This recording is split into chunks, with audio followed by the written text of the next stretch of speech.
headache almost. I don't know why. Jesus Christ. Welcome to another edition of Ian Cameron's Football Frenzy. It's the NFL Week 4 edition of the show, and it is yours truly, just me this week. We'll get Philip Nelson back, work duties, call sometimes, and he's away on work trips this week. So Philip will be back likely next week on the show. So it's just you and I to talk about this NFL Week 4 card. So let's get into it. We will begin with Sunday morning, our first overseas game, international series game of the NFL season, Dublin, Ireland. Well, actually, we did have a game in Brazil in week 1, but I mean in Europe overseas. Dublin, Ireland, Minnesota, and Pittsburgh. Minnesota Vikings 2.5 point favorites, obviously neutral field. 41 the total in this game. Minnesota crushing the Cincinnati Bengals last week was really impressive on both sides of the ball. I thought Carson Wentz made a very solid showing for himself in his first start of the season. Relied on a good offensive line, Jordan Mason running the ball. Obviously great receivers, including, of course, Justin Jefferson to throw to. So relied on all his weapons. And relied on a defense that obviously, forced a ton of turnovers, scored multiple times, really made life miserable for Jake Browning, but a nice win for Minnesota. Pittsburgh wins last week, 21-14 over New England, but their win is a little misleading because their defense struggled. Drake May and the Patriots were really moving the ball up and down the field, but turnovers just did New England in. Ramondre Stevenson alone, and I don't know how he can see the field again after that game, as the lead back at the very least. Fumbles down by the goal line multiple times.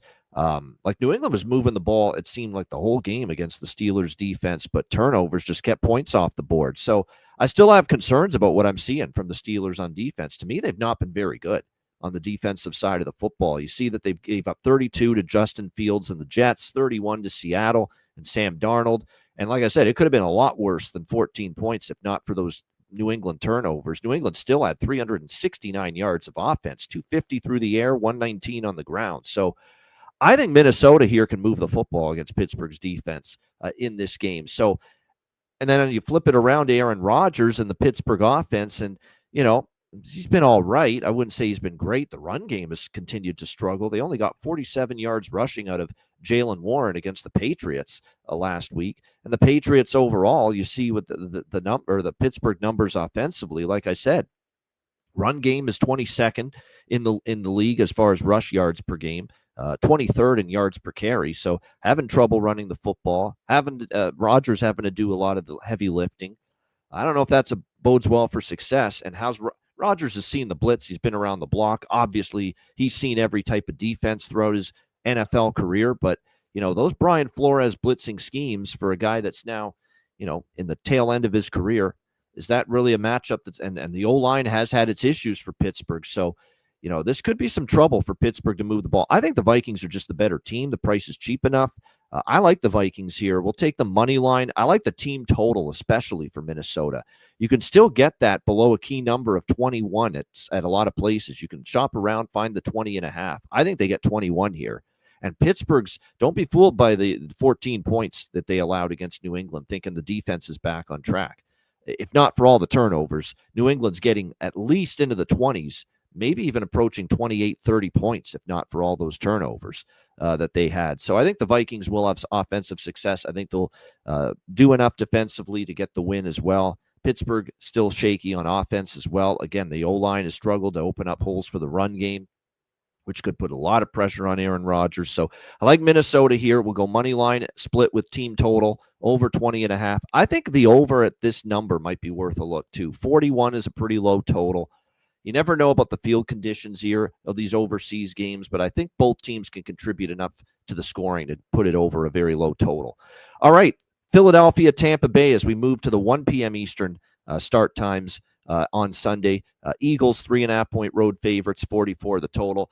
Yes, I was on that all-time bad beat with the LA Rams last week. I did have the over, though, or else I would have been even angrier about it. Thankfully, we had the over. So, again, it wasn't as bad because of that. But still, if you had the Rams, you had the right side. They were up 26-7 at one point.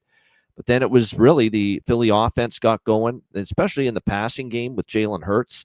The Rams, again, 2 blocked field goals, which really put the momentum in Philadelphia's favor. And, all they have to do is not have the field goal blocked and return for a touchdown. Even the field goal actually could have been blocked at the end. And if he had just fallen on it, the Rams still would have covered. But no, he ran it back. And obviously it made Philadelphia the point spread winner in that game. That's an all-time bad beat if you were on the Rams last week. And Philadelphia, credit to them, right? No quit. It was not looking good. They had a bad first half. It looked like early third quarter. There may have been no way back against that Rams team, but they chipped away and they got it done. There's still some concerns of the last couple of weeks about Barkley in the run game. They haven't been running it nearly as well. See if they can get that run game going a little bit better here against Tampa Bay, who have been very good against the run. They're only giving up 84 yards per carry, 3.6 yards per rush. So they've been very solid as far as the run defense is concerned. So we'll see if that puts them in the Jalen Hurts. He's going to have to do more, maybe throwing the ball. The defense is very good for the Eagles. They struggled early in the game last week, but they certainly got better as that game went along versus the Rams and really adjusted well. You give them credit for that. The good news here for Tampa Bay is they are getting a lot of their key pieces on offense back. They're going to have Chris Godwin back. It looks like there's also potential for Tristan Wirfs to play in this game, who's probably their best offensive lineman, to get back on that left tackle spot. So to get those 2 guys back, significant additions for this Tampa Bay offense. I like the Bucs a little bit. Now that I know they're going to get some of their injuries back on offense here, I'm liking them a little bit at +3.5. I will probably look toward, the +3.5, a team total split with Tampa Bay. Tampa Bay's team total is below that key number of 21. You can get 20.5 with that. So I think the Bucs are live here. Again, the Eagles, you look at the Eagles' schedule, they could have and should have lost to the Rams last week. I think that's feasible. They could have lost that game. They snuck past Dallas, in week 1. They snuck past Kansas City in week 2. Their wins were 4 points, and then 7 points, and only by the blocked field goal return for a touchdown. So they've had a hard time, not an easy time building a margin in these first few games this season, even though they've started 3-0 against Dallas, KC, and the Rams. So I think Tampa plus the points split with the team total. That's kind of what I'm looking at here with this Eagles-Bucs game. Maybe the full game over as well has some value, because this total fell 45.5 down to as low as 43.5, probably because of all the O-line injuries for Tampa Bay. And there were a ton of them last week. They had just a ton of holding penalties early in that game against the Jets. You could clearly see the O-line was a problem, but getting maybe a couple of their linemen back here, especially Tristan Wirfs, would be big. So that might give you some value to the over now if they get this offensive line in a bit better shape health-wise for this game. All right, New Orleans, Buffalo. We got Buffalo 14.5 point home favorites, 47.5 the total. I know this is not at all a Buffalo spot. They're coming off a Thursday night division home win against Miami. And before that, obviously, we saw them get the job done with a divisional win against the Jets. Obviously, the unbelievable comeback in week 1 on Sunday night against Baltimore. So Baltimore and 2 division games, and now you're playing a lowly non-conference team here, New Orleans, who looked absolutely brutal last week against Seattle. It's got a flat spot potential written all over it for this Bills team. And even that being said, I don't know if I can back the Saints. That's how bad this is. So I don't know what I do with this game. Maybe this game sneaks over if Buffalo is a little bit, sleepy. Maybe it shows up on defense. And we know this Bills defense hasn't been totally shutting things down game to game, other than the one game against the Jets. And you see the Saints here up against, Seattle giving up 44 points. Now there was a punt return touchdown in that game for the Seattle Seahawks. There was some turnovers that set up Seattle on short fields. But nevertheless, it was a struggle for the Saints defense in that game. So maybe this game has a chance to go over the total. I get the people that might be interested in New Orleans here. You're certainly getting a ton of points, ton of value, because they got crushed last week and because they are, an 0-3 football team so far this season. And it's not at all a Bills spot. And we've seen sometimes the Bills, they can play down to competition. It doesn't always happen, but, if they're ever going to do that, it could be here. So, yeah, Spot-wise, I couldn't endorse Buffalo, but, it does feel like it's kind of not the easiest move to trust New Orleans, given what we've seen from them. All right, Carolina, New England. New England, 5.5-point home favorites, 43.5 the total. I think because of that loss to Pittsburgh, a loss where the Patriots didn't really play that bad, a loss where they moved, that's what I talked about when we talked about Pittsburgh. They move the football throughout that game against Pittsburgh. If they don't turn it over, they score way more than 14 points. Hell, they maybe win the football game against the Steelers last week. I think because of that loss, there's value now on New England, and I don't mind betting against Carolina coming off a 30-0 shutout win against Atlanta. Yeah, it was impressive. Yeah, it's going to lead people to believe, Carolina's back because of the margin of victory. I'm not sure I buy it. It was a perfect storm situation. Atlanta was coming in off the Minnesota win. And look, give Carolina's defense credit. They played a really good game. They frustrated Michael Penix Jr. into 2 interceptions. They even clamped down pretty well on Bijan Robinson, and that I did not expect. They did a pretty good job against the run, bottling him up. But and Bryce Young played a pretty good, solid game. I mean, didn't light it up, 121 passing yards, but didn't make any mistakes. Going on the road, I think it'll be tougher for Bryce Young and this Carolina team. And let's not forget, Carolina on the road this year, they're 0-2 versus Jacksonville and Arizona. They've lost their 2 previous road games.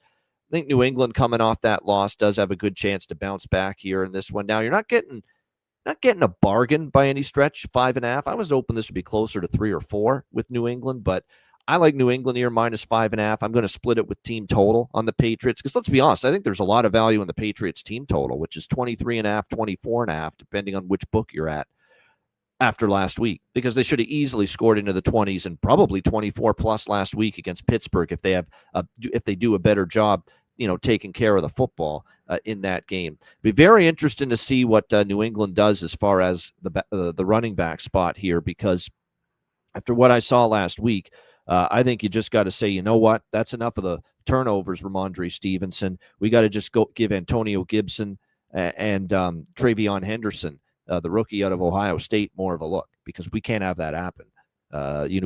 Multiple fumbles when we're driving in the red zone. So, yeah, Patriots is what I'd look at here. Minus 5.5, team total over 23.5. Definitely, I think it's a nice spot for the Patriots. I don't trust Carolina. When's the last time Carolina's put 2 good games together in a row? It's been a while. All right, Washington, Atlanta. Atlanta 2-point home favorites, 43.5 the total. This game, I like Atlanta. The money's moved to Atlanta. It's open with the Commanders as a road favorite. Now the Falcons a slight home favorite. Washington's got no Jaden Daniels for the second straight week. No Terry McLaurin. Now look, without Jaden Daniels, Marcus Mariota played a very good game last week against Las Vegas at home, his old team, and he certainly played well, and give him credit. And he's capable of playing well here, but I think it's just going to be a lot more difficult for Mariota on the road against what I still think is a pretty good Atlanta defense. Now, last week there was a pick 6 by Penix Jr. I don't think 30 points allowed is truly an accurate reflection of how Atlanta's defense played. They weren't great, but they weren't as bad as that 30-point allowance would indicate. And don't forget what Atlanta did 2 weeks ago when they won in Minnesota on Sunday Night Football against the Vikings. They bottled up the Vikings. They made life difficult on J.J. McCarthy. There was not much of a run game going. This is an Atlanta defense that I think coming into this year, they made improvements. It's a better defense than they've had in recent years. I think they kind of get back to playing well here against Washington. I think it'll be tougher for Mariota on the road, especially missing Terry McLaurin at receiver, to move the football on offense. The key is going to be, can they get the run game going again, Atlanta, with Bijan Robinson? I think they can. Washington's got okay numbers against the run defensively this year, but they did struggle last year. Let's see how they do on the road against a pretty physical back like Bijan Robinson, not to mention Tyler Algier, who was also a big part of this run game. And Michael Penix Jr., has he been great this season? No, but he was solid in the Tampa game. He was solid in the Minnesota game. Didn't make many mistakes. He just made too many mistakes. That was just a bad game from Penix Jr. I think he's got the capability to play better here at home against, I think, still a bit of a suspect Washington defense. So I like the Falcons here in this spot. I think they get the job done and win. All right, Cleveland and Detroit. We've got Detroit 10-point home favorites, 44.5 the total here in this game. This is a real tricky handicap. Detroit at home, usually you don't bet against them, or you be careful betting against them, I should say. Sometimes you can, and it'll work out. But We know Jared Goff and that offense on that fast track at Ford Field, they're hard to contain. They're hard to deal with. But there's a short week, a huge win, monster win against the Baltimore Ravens on Monday night. It's certainly not an optimal spot for the Lions on a short week and now laying 10 points against a very good defensive front. Like Cleveland's got all kinds of issues on offense. And I think if you're going to take Cleveland, the biggest concern is going to be that, hey, you could absolutely play a good defensive game and still not cover this point spread. You could shut down Jared Goff and still not cover this point spread because Joe Flacco in the offense certainly has all kinds of issues right now. He had 2 interceptions last week. It'll be interesting to see if Quinshon Judkins, certainly, now that he's, kind of become more of the back that they're turning to here for Cleveland on offense. And let's not forget Detroit, what they did to Derrick Henry. They played very well against the run on Monday night. Obviously they're going to try to take away the run, make Joe Flacco beat them. The offensive line has not been very good. And Detroit, obviously with a healthy Aiden Hutchinson, it's been a difference maker for that pass rush and for that Detroit defense, no question about that. You look at this spot here, though, it's not a Lions spot. The Browns have been a plucky, feisty team this year, and you look at them from a point spread standpoint and what they've been able to do. They're not the easiest team to lay doubles against. The 1-point loss against Cincinnati, and even the loss at Baltimore is a bit misleading. There was some fluky events going on in that game that kind of led it to be more lopsided than it really was. And then, of course, the defense, best effort that a team has had defensively this year against Jordan Love and the Green Bay Packers, which allowed Cleveland to come back and win that game. That huge interception that they forced out of Jordan Love, putting them in the driver's seat. It's not easy to lay double digits against Cleveland the way their defense is going, and Myles Garrett and the way they're blowing up the line of scrimmage right now. So I actually lean to Cleveland here plus 10, but my concern is their own offense. And maybe Detroit team total, if you have the guts to do it. I know it's at home. They usually light up the scoreboard, but I don't know if they're necessarily going to do that here in this game. That maybe if you can find, some books still have Detroit's team total at 28.5, above that key number of 28. If you can find that, maybe a Lions team total under. I know it's risky because we know they usually play well at home, but you look at Cleveland, they've given up 10, they've given up 7. Now, Baltimore did score 41, but some of those 41 were, like I said, there was a fumble recovery. There was some short fields for Baltimore in that game. So maybe Detroit team total on. I haven't bet this game. I don't think I will be, but I will lean that way with the Lions team total under. Tennessee, Houston. We've got Houston -7. The total 39 in this game. I think this has to be the spot for the Houston Texans to get their first win. It better be. This season could be over if you lose at home to the Tennessee Titans. So I would expect Houston to win. I've got Houston in some 6-point teasers this week. You can get them down to -1 on a 6-point teaser. I'm also going to go with a kind of a contrarian over here, 38.5, 39. It's very low. The team total for Houston over 23.5. I kind of like that as well. Like, this Houston offensive line is still a problem. And C.J. Stroud, is still trying to find, other receivers to step up consistently for him other than Nico Collins. All of this is valid, but, you look at Tennessee and the nightmarish time the offensive line is having right now. All you have to do is look at Cam Ward, with a horrible early throw, terribly thrown ball that led to a pick 6 early in that game. It set the tone for the entire day. The play calling has sucked. Brian Callahan has had all kinds of issues here with this team as far as being able to get the most out of them offensively. It's just really a problem. And the O-line has treated Cam Ward like a human whoopee cushion, all the sacks they've given up. And the best part of this Houston team, even despite the winless start, is the D-line. They can get after it from that defensive line with Will Anderson and company. So I just don't know, they should have a feeding frenzy, Houston's defensive front on that horrible Tennessee offensive line. Could even lead to, some interceptions. Like I said, maybe another pick 6 from Cam Ward, maybe a sack fumble to give C.J. Stroud in the offense a short field. So there's many ways Houston can find a way to win this game, cover the number, maybe score enough points to go over their team total. And like I said, even though the offense has not clicked for a majority of the season for Houston. This could be the time it does. So 23.5 team total Houston, little sprinkle on the -7. Primarily, I've got Houston and a bunch of teasers down to -1. I think, in this battle of winless teams, I can make a case that there's been some things that you kind of like with Houston. Tennessee, I don't think there's been much at all to like with this football team. So I think this is the week for Houston to finally get that first win. All right, LA Chargers, New York Giants. We've got that's reversed. The Chargers 6.5-point road favorites, 43.5 the total in this game. This is not at all a good spot for the Chargers. That's the first thing that stands out. For week 1, they beat Kansas City, the team that's owned the AFC West in Sao Paulo, Brazil. The following week on a Monday night primetime game, they beat Las Vegas and take down the Raiders. And then last week, another big division game, and they beat the Denver Broncos. Even though offensive linemen were dropping like flies for the Chargers, they still found a way to pull it out against the Broncos. So that's a 3-0 start to the year, 3 big-time games, 3 big division wins and division games, and now you're going all the way to the East Coast. Early start against a lowly, woe-begotten New York Giants team. Again, these are the spots historically the Chargers have been brutal in, especially with the numbnuts coaches they had before Jim Harbaugh arrived, and I'm referring to Anthony Lynn and Brandon Staley. When those two guys coached this team, they were especially terrible in these situations. Maybe it'll be different here with Jim Harbaugh.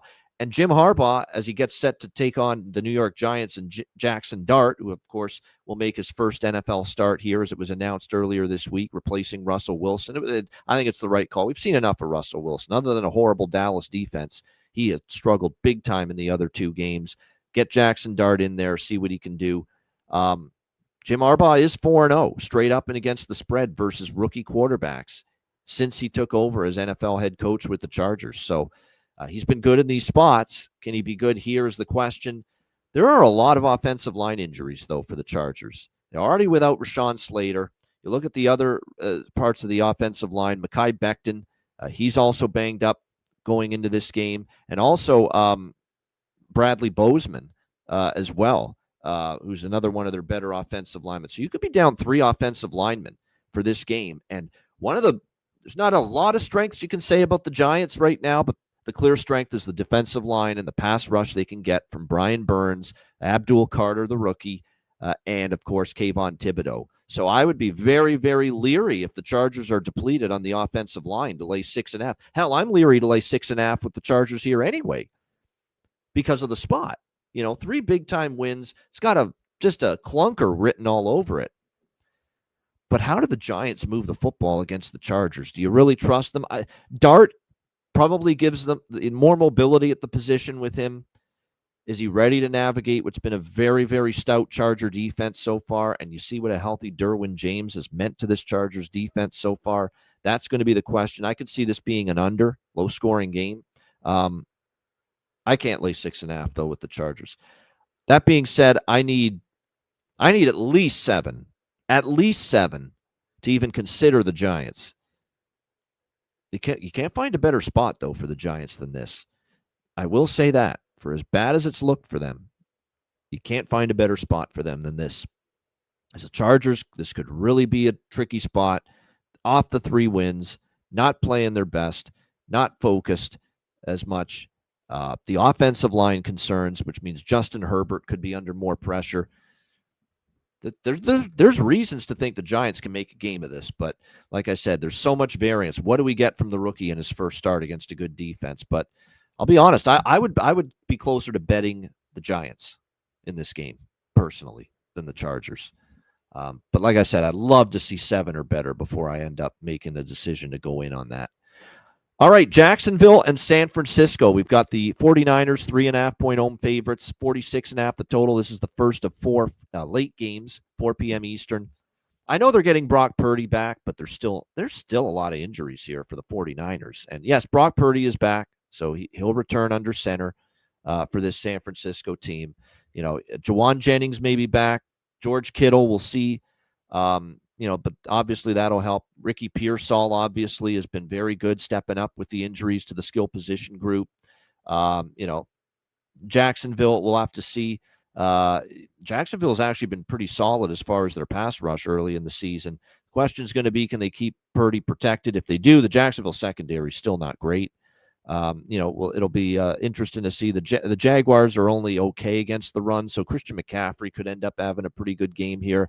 But the big loss for San Francisco is Nick Bosa, out for the year, torn ACL. Just a brutal loss for them. They'll miss him significantly. It's just he's still one of the best pass rushers in the NFL, and because he's gone, I think Trevor Lawrence is going to be able to make some plays down the field. And so it'll be interesting to see if he can. And one thing about Liam Cohen, too, he likes to use ETN, the running back. I think this could be an over here at 46.5. Certainly, I'd look at San Francisco at getting a little bit healthier on offense this week and the loss of Bosa. I certainly think they're a little bit more of an over team now with those situations, with those two things combined. So at 3.5, though, I kind of like Jacksonville. I don't really trust the Niners to beat, even with Purdy back. They barely beat Arizona. Not very impressive. The Saints game was a struggle for them to get by that one. And a Seattle game, it was life and death. Seattle could have won that game at the end. So every game's been pretty much down to the wire here for the 49ers. They're just not a team with all their injuries still, especially on offense, and now Bosa, that I trust to win by more. I don't feel comfortable laying more than a field goal right now, I guess, is the bottom line that for me with San Francisco. So I'd go with Jacksonville if I had to at plus 3.5 here. All right, Indianapolis Colts, LA Rams. This is one of the good games coming up late Sunday afternoon. Rams 3.5-point home favorites, 49.5 the total in this game.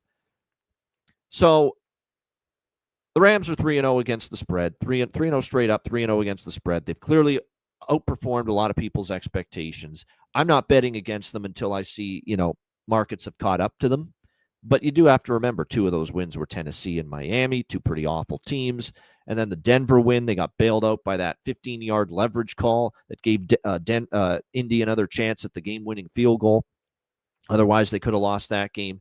This is arguably one of the toughest games they'll have all year, and they go on the road to SoFi. Now, obviously, the Rams' home field's not as strong as many in the NFL, but this is still one of the more difficult assignments for the Colts this year. Make no mistake about it. But that doesn't mean they're not ready to handle it. Jonathan Taylor's looked awesome running the football. The O-line's been very solid. The Rams, certainly have had their ups and downs stopping the run, which means Jonathan Taylor could get going, which means that opens up Daniel Jones in the passing game, who's been very good with this great run game to support him here with the Indianapolis Colts. So it'll be interesting to see how this goes. But certainly with the ability potentially to run the football, there could be pathways for Indianapolis to score points. It's going to be interesting to see the Rams. There's some O-line concerns here for them because by the end of the game last week, 2 of their starting guards were out due to injury. So when you got to deal with DeForest Buckner and company on that front for Indy, if you're down 2 of your interior O-linemen, that could be an issue here, and especially trying to run the football with Kyren Williams. So that could put a lot more pressure on the shoulders of Matt Stafford in the passing game.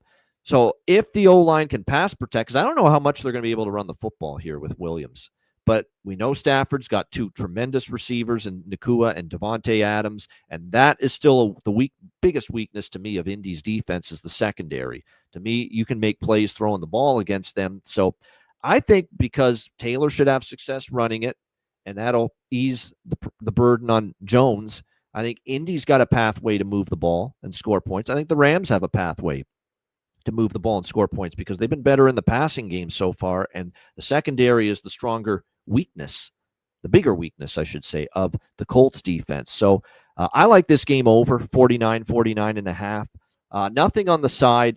If you forced me to bet the side, I would say Rams. Let's see the Colts here on the road against this very good Rams team, well coached by Sean McVay. But, the Colts have been impressive, and I don't want to fade them, especially getting 3.5. So I'm off that. It's just a lean Rams. So the over is really what I'm going to be looking at here in this game. All right, Chicago, Las Vegas. Raiders 1.5-point home favorites, 47.5 the total in this game. I like the over here as well, quite honestly. Chicago's defense just not that great. Although last week they were better, but there were times that Dallas was moving it and they got stopped on downs and they turned it over in the red zone. It was a better defensive performance. I will say that. No question. And the Las Vegas Raiders offense the last couple of weeks has not been great, for Geno Smith and company.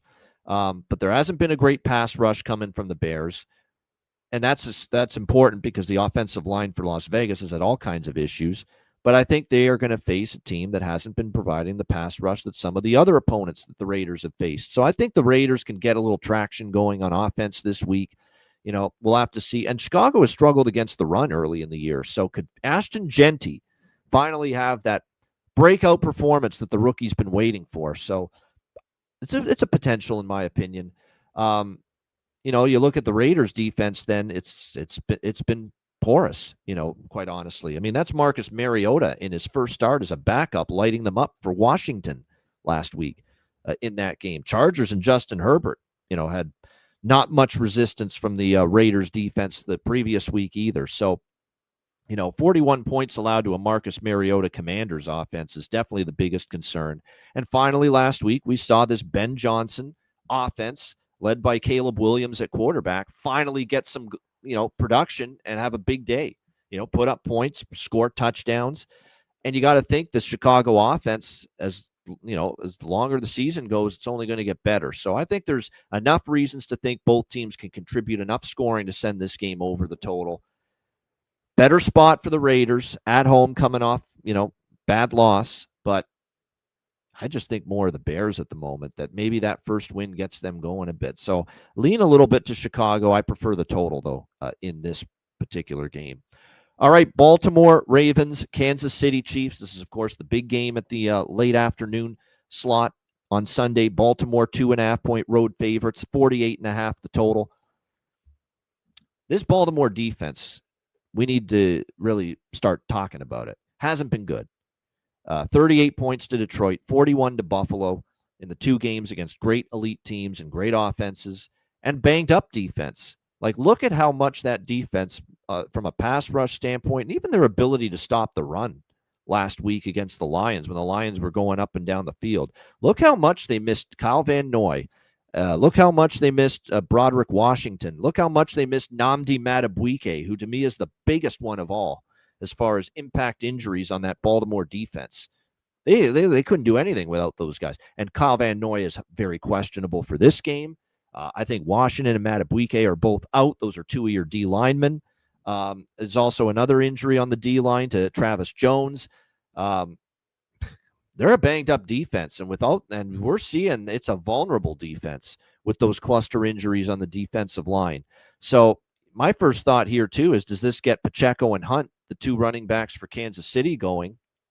Because we know with Kansas City so far this year, their O-line has had some issues, and they've had some problems getting a consistent run game going this year. But this could be the game with those issues that Baltimore's got up front, that Isaiah Pacheco and Kareem Hunt can be more of a difference maker. And then that just opens everything up for Patrick Holmes, who is going to have one of his best receivers back, Xavier Worthy, for this game. We've talked about why this Chiefs offense has struggled. Well, they've got no depth at receiver, but they're going to get Xavier Worthy back, which is huge. And of course, Rashee Rice is a few weeks away from coming back from that suspension. So there should be a pathway for Kansas City to perhaps have their best offensive game of the season right now.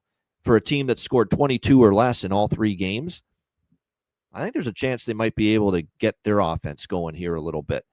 Kansas City's defense has been very good the last couple of years. We can't say enough about Spagnuolo, obviously. They've started the season playing.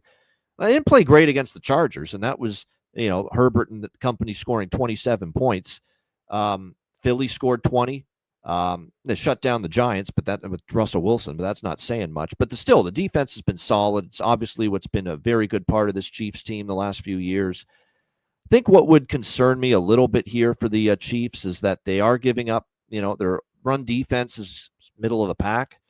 And obviously it's a run-heavy offense, whether it's Derrick Henry, whether it's Lamar running it, RPO offense. Baltimore should put up points here.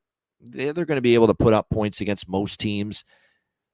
And coming off a loss, and knowing the defense is struggling and knowing they're still banged up, this might be a time where John Harbaugh just throws up his hands for at least for now and says, until we get better and or healthier on defense, we just got to fucking outscore people if we're going to win games right now. So over 48.5, I'm going to take my shot with it. I don't love it, the total, but Kansas City has not exactly been an over team. They play slow, methodical, move the chains. Defense has been good. The offense has struggled, but I think this is a chance for their offense to get going. And I think this is probably one of the toughest tests outside of the Chargers that the Chiefs defense, for as good as it can be, this is a bigger test for them. So I like this over 48.5. This is a real tough side. Kansas City, home dog. I don't like betting against them as a home dog. Baltimore struggling, but Baltimore probably slightly the better team, and they're probably chomping at the bit here to play the Chiefs, team that's given them problems. It is a short week, though. As you can tell with the way I'm talking here, I'm very conflicted on the I would lean Ravens. As long as it's below 3, I would lean Ravens before taking the Chiefs, but I don't know if I love it enough with that banged-up defense to bet it. I like the over more than anything there. Sunday Night Football, Green Bay, Dallas, the return of Micah Parsons to Big D.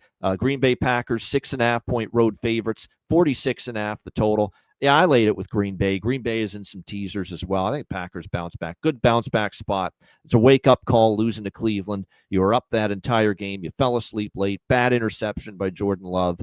Defense still played very well. And I think when you look at it, the Packer offense is going to have, I think, back to playing well here. I think Jordan Love bounces back. This is an awful Dallas defense. Can't stop anybody.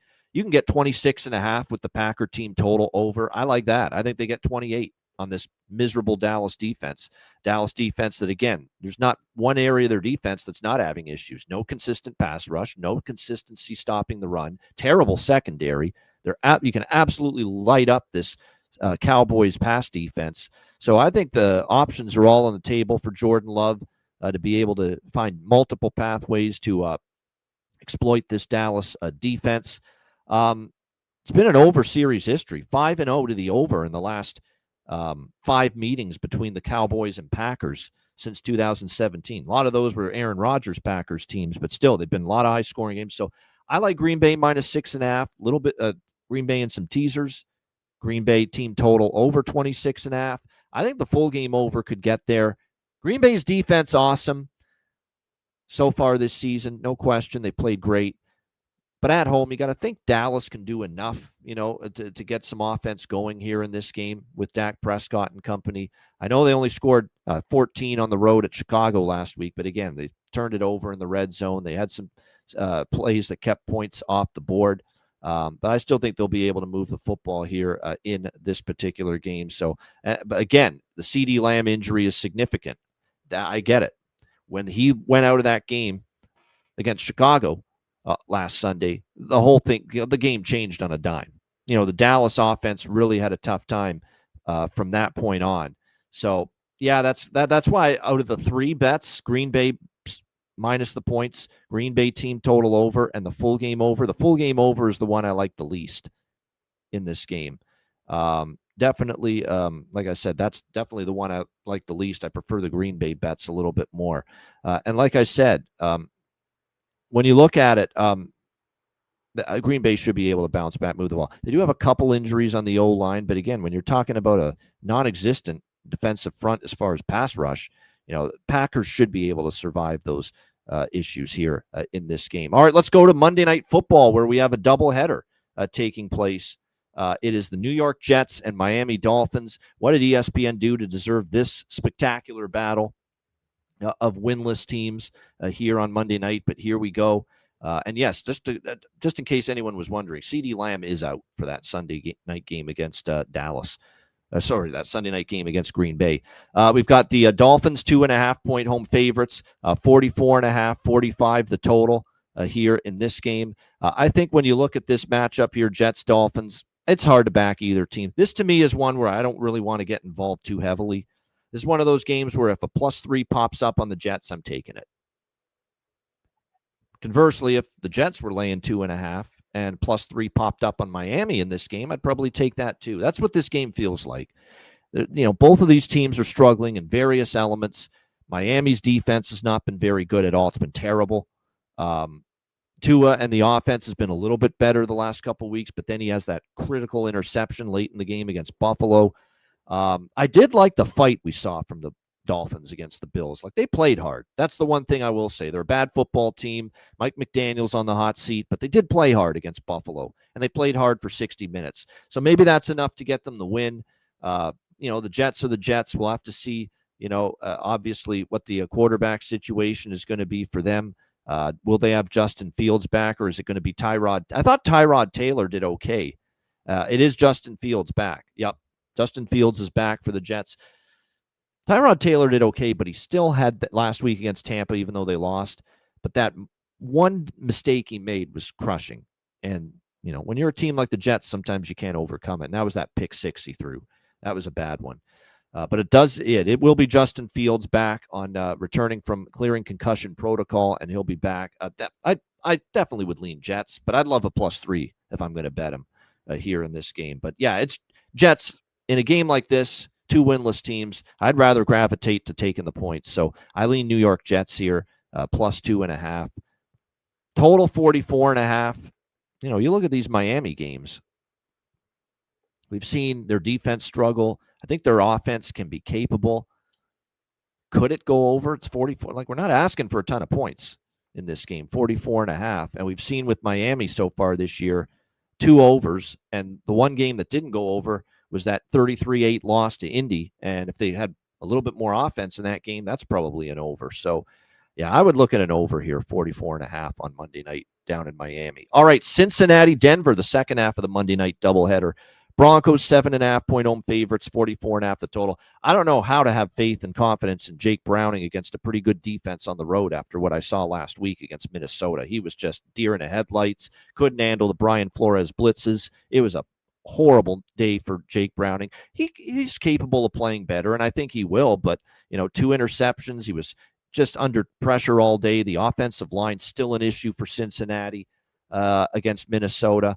Now you got to go on the road, face a Denver team that's actually lost 2 in a row on the road against the Colts and the Chargers. So Denver's going to have full focus on the Bengals. Denver defense is probably going to have a better showing against this backup quarterback-led Bengals team with Jake Browning, and still issues on the O-line. And the Cincinnati defense is still, work in progress. I think there's been periods of the season that's looked a little bit better than last year, but still a work in progress for the new DC, Al Golden here with Cincinnati. And you got Denver, coming off a couple of games where the offense was up and down, fits and starts. It was a lot better for Bo Nix against the Colts, up and down last week, but a very good Chargers defense on the other side. You have to remember that. So this is another one where Denver's in some teasers for me. You can tease them down to 1.5 on a 6-point teaser. I don't know if I'd want to lay 7.5, 8 at the current number, but Denver and teasers make sense. Maybe Denver team total over 26.5. This could be one of those games where you could bet either. If you like Denver, I think there's a chance you could cash the team total over 26.5. I also think there's probably a chance you can cash the team total under, 17.5 with Cincinnati, because I just don't know how much they're moving the football with Jake Browning and the O-line, which probably is going to feel some pressure here from Denver's defense. I'll admit there are times I watch Denver's defense and I haven't been as impressed as I thought I would with it, but this is probably a tailor-made matchup for that defense with Cincinnati, with O-line issues, and Jake Browning on the road, where that Denver defense can probably have themselves a pretty good game here on Monday night. All right, there you have it. That is my Week 4 NFL preview for Ian Cameron's Football Frenzy. Let's wrap it up with a best bet for this card. And let's go to the Atlanta Falcons, the Dirty Birds. Atlanta -125 on the money line against Washington. I like the way this sets up for them. -120, actually. Best price out there with the Falcons money line. I like how this sets up. I really do for this Atlanta team off a 30-0 shutout loss against Carolina. I know it was bad, but let's not forget this Atlanta team was good enough to beat a very good Minnesota team on the road the previous week. I think they'll bounce back. I think for Mariota, yes, very good in his first start against Las Vegas. That was at home, a weaker defense. Now you're on the road facing a better defense. I don't think things will go as smoothly for Marcus Mariota here. I expect the run game to get back on track for Atlanta with Robinson and Algier, and I expect a better performance for Michael Penix Jr. here against still at times what can be a somewhat leaky Washington defense. But like how this sets up for Atlanta, I will take the Falcons here, minus 120 against the Commanders for my best bet for Week 4 in the NFL on Ian Cameron's Football Frenzy. That's a wrap. Thanks to everyone for tuning in. Hit the like button. I'm Ian Cameron. Enjoy NFL Week 4 and good luck. And we'll see you again next week for another NFL edition of Ian Cameron's Football Frenzy.